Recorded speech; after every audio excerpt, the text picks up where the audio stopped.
All right. So, hi guys, today's video will be about complete roadmap for LRDI section or tips and tricks in short for LRDI section. So, yeah, let's get started. The first point would be LRDI doesn't have any syllabus, but it has some basic topics such as games and tournaments, roots, cubes, arrangements, set theory, truth and lie, games and tournament. Yeah, same. Those just check it out. There are certain topics which are repeated, but it doesn't have anything syllabus like set of questions which will be asked. This syllabus will be asked. They can be a combination of any two or any three, or maybe a different topic which completely based on logic. So there is no set syllabus. So you can't be like I have completed the syllabus for LRDI. It's basically your logical thinking and how you can comprehend the question and create a bent of mind to solve a particular question or a combination of 2 3 topics subtopics all together. So for that you have to practice and create a bent of mind to solve any kind of questions in LRDI. Main problems people face is they get nervous while solving an LRDI section. Like for the first, if they see a set which is not solvable, they get nervous. How can I can't even solve one set, how will be I able to score good percentile? Like even in the mock test they will like, first set is so difficult, how can I solve the rest? They will get nervous and the time will go, and now they have no time and they didn't choose the right set. One thing is nervousness. The other thing is set selection. Like they don't select the right set. They choose the difficult set and they invest a lot of time in it, and by the end of it they have no time to solve the other sets. So you should give 5 minutes to select the easiest set according to you, not in general, according to you which is the easiest set, and solve that first. Set selection is a very important topic and a very big mistake which most of the aspirants do. The next problem the students face is the time. They are able to solve most of the sets in LRDI, but the main issue is time. They are not able to solve it under 40 minutes. Like time is a major problem and we will address it in the video. So we will talk about the materials. There are no proper materials in YouTube, so don't check YouTube. Apart from aptitude, jab and Elites grid, they are great for this concept building, they are great for that, but the quality of questions are not that good. You can clear your concept with that, but not practice along with that. I will tell you why. But the best resources would be from CL, time and IMS, previous year mocks or present year mocks. N is fine. Previous year mocks because you can attempt this year mocks, right? So previous year mocks are better. Like the quality of sets, LRDI sets in that are very good, and you can use that. And you can use previous year CAT questions.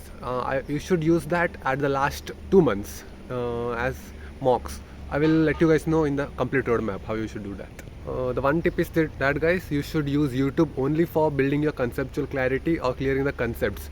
You should not be like I will watch a YouTube video of a creator solving a set, and that won't work, because most of the time what people do is they watch him solve the set. They don't themselves solve it. They watch the video, whole the video he solved it. They watch the creator solving it. They themselves don't solve it. If you not solve it by yourself, then you won't create the bent of mind to solve a set. Your mind won't develop. Your brain won't get trained to solve a particular set. You will only watch it and be like, yeah, I can do it, but you are not really doing it. So I know most of people don't.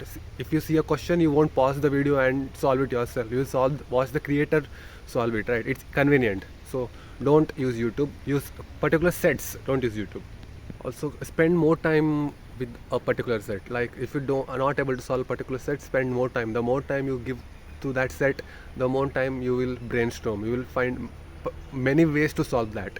If this is not working, that not this, you will have many ways to solve that question. You will start brainstorming. Your brain will actually do what it's required to do.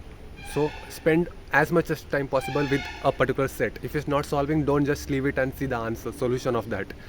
Even if you're seeing the solution, see the first step and say, I can do like this. So after seeing the first step, do the rest by yourself. So that's the other tip. The other thing would be, for 1 month, just do the concept videos, get familiar with what are the topics popularly asked in CAT, and get thorough with it. And for that use YouTube for concept videos. After that, the next month, solve 3 sets daily, 2 to 3 sets daily from IMS, CL and time previous year mocks. And don't use timer for this time, because you're just beginning, right? Don't use timer for this time, just solve the sets. After that, start timing yourself. Like, I'm not telling you if it's 10 minutes, solve it in 10 minutes only. Just time yourself. How long are you taking to solve a set? That's it. Just take a time yourself and write it down in a book. Maintain a book. That's very important. After that, start giving mocks. In mocks, you just give every mocks, try to solve two questions, one question, at least one question, and try to solve two questions. And after solving it, while analysis, don't just see the solution, reattempt it. If you're no, if the answer is wrong, reattempt it and try if you can get it. And if you just get it, then again after seeing the solution, try to attempt it. Like, it will build a bent of mind for you itself, how you will solve it, how is it solved. Once you get to know how is it solved, you can solve it, right? So while analysis also, try to solve it again, because the question quality is good, right? You don't want to waste it. You have actually paid for the mock, right? One more tip is create a book, guys. I said, right? Create a book, and in that write everything. Which set is easy for you, which type of questions are easy for you, which are difficult for you, and after giving each mock, how did you felt? Which question felt easy? Which question felt difficult? Which type of way you solved it better? Which was difficult? Yeah, that like. One more thing, while giving mocks, if you're not able to solve a question, even mock or in real CAT exam, if you're not able to solve one question for more than 10 minutes, like, don't give it into your ego, guys. Don't bring it to your ego. Keep your ego aside and skip that question and come to it later. Once you solve 1 to 2 sets, come to that later, revisit it later. You already, if you guys see, if you stuck in a question and already gave 20 minutes for that, then your whole section will get ruined by that, because of that one particular question. If it's not solving, let it be. No problem. Let's leave it, come back to it later. Don't be so adamant about it, or get set into your ego, like, I will solve this, how can't I solve it? Like, what if it's a difficult set, very difficult, how can you solve it, right? So think about it, and keep writing how you are feeling, how the set is feeling, how your mood, everything in the book. Is the set difficult? Which set is difficult? Why is it difficult? What did I do wrong in this? What did I do right in this mock? Everything about that in LRDI section. And train yourself to in these situations, like, you have only 10 minutes and you have to solve this set. Train yourself in these situations. Like, in the CAT exam day, these situations will arise. If no, good, but most of the time it will arise. So train yourself in these situations so that you can tackle it better, like you already train in it. And yeah, that's it for this video, guys. If you like, that's it. I'll see you tomorrow. Bye bye.